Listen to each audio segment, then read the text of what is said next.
L'État. Sauver l'État, mais quel État? Il n'existe pas. Il faut rappeler quand même aux téléspectateurs, aux téléspectatrices françaises. Non, mais je vous explique. Vous me dites que c'est un pouvoir autocratique. En Algérie comme en Tunisie, ce sont des dictatures. Il n'y a même pas à discuter. En Algérie, c'est une junte militaire qui est au pouvoir. C'est les généraux qui décident qui ils mettent au pouvoir. Il faut quand même rappeler qu'à la fin de la guerre d'Algérie, l'Algérie n'a pas gagné son indépendance. C'est De Gaulle qui lui a donné. La guerre, ils l'ont pas gagnée. C'est De Gaulle qui leur a donné. Ils l'ont gagné politiquement. Oui, de toute façon, c'était politique, c'était pas une guerre militaire, c'était une guerre politique. Je termine. Quand Ben Bella prend le pouvoir, que fait Boumedienne? Il fait un coup d'État et il dépossède Ben Bella. Que fait Ben Ali avec Bourguiba? Il faut rappeler que Ben Ali, on le voit en costard, on a l'impression que c'est un président et un civil. C'est un ancien général et c'était un général du président Bourguiba. C'est un policier. C'est un policier. C'est un policier, ouais. Et il a pris le pouvoir en dépossédant Bourguiba. Il est là depuis près de 40 ans au pouvoir. Moi, je connais des Tunisiens de la rue. Pour vous parler des entrepreneurs et des entreprises, des individus, il n'y a pas d'argent. Pourquoi? Parce que la famille de Ben Ali, du côté de son épouse, il y a une famille qui s'appelle les Travelsi. Quand vous voulez monter un business là-bas, ils vous disent, tu montes les shops, il n'y a pas de souci, je prends 50%. C'est ça la Tunisie. Vous appartenez à la classe bourgeoise tunisienne, donc vous ne voyez pas le peuple de la rue. Moi j'ai des cousins en Tunisie, et ils m'expliquent comment ça se passe.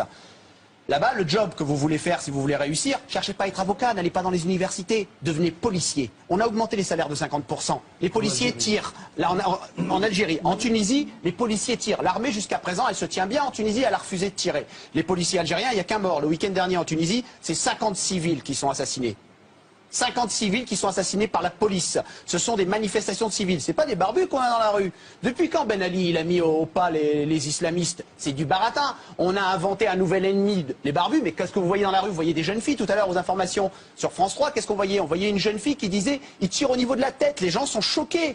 Qu'est-ce qu'il a fait Ben Ali? Il a promis tiens, tout d'un coup, en 3 mois de temps, je vais vous donner 300 000 emplois. Nous, on a Sarko, il est balèze pour les promesses. Mais alors Ben Ali, c'est champion du monde. Hein. On va aller du côté de l'Algérie maintenant. En Algérie, vous avez qui?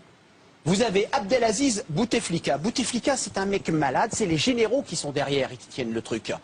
C'est les généraux qui décident. Quand j'étais petit, je suis allé en Algérie avec mon père. La dernière fois que j'ai mis les pieds au bled, c'était en 78 avec mes parents. Et on m'a montré ce que c'est qu'un bulletin de vote. À l'époque, c'est Chadli qui passait en 78. C'est ça? Il y a en Algérie. Vous allez voir la démocratie, elle est balèze. Un oui, un billet non, un candidat unique. Elle est pas belle. C'est comme si demain, en France, on n'avait que le président Sarkozy et dans les urnes, on a 2 billets. Oui ou non. On appelle ça une démocratie, on appelle ça une dictature. Et quand c'est les militaires qui sont cachés derrière la tenture et qu'en face, il y a un civil avec un trou dans le dos, il y a les généraux qui ont forcément la main dedans et qui l'agitent. Et ça s'appelle une junte militaire, comme en Birmanie. C'est le même pouvoir en Algérie. Après, on peut avoir des grandes idées philosophiques, on peut se palucher en pensant que tout ça, c'est intellectualiser le truc. La réalité, c'est que les prix des produits des matières premières, le lait, la nourriture, le lait, le pain, tout a augmenté de 40%, le sucre. Enfin, c'est de la folie, les gens crèvent de faim. En Algérie, tout à l'heure, il y a un truc qui m'a quand même un peu choqué dans ce que vous avez dit. Vous avez dit, le processus électoral pour que le peuple algérien s'habitue à la démocratie, c'est 2 siècles. Sous prétexte qu'en France, il a fallu 2 siècles. Non. Alors, quand est-ce qu'on s'en sort? Quand est-ce qu'on s'en sort? En quelle année? Si on calcule à partir de 1960, à partir de quand on devient des démocrates? Les peuples algériens et les peuples tunisiens, ils ont tous des paraboles. Ils regardent ce qui se passe sur les chaînes françaises. Parce que les chaînes de télé... Ils regardent cette émission en ce moment. Mais ils regardent cette émission.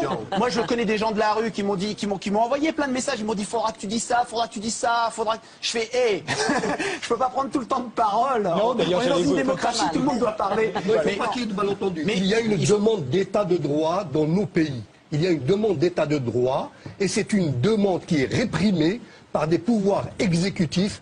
En Tunisie, c'est le pouvoir de la police. Et en Algérie, c'est le pouvoir de l'armée. On est bien d'accord. Mais ça, il faut le dire. Il faut le dire pour que les spectateurs français comprennent. Je le dis, je l'écris, et tout le monde le dit. C'est pas la démocratie, là-bas. Et c'est une situation, et je ne suis pas d'accord avec ce qu'a dit Elie Béji, c'est une situation révolutionnaire.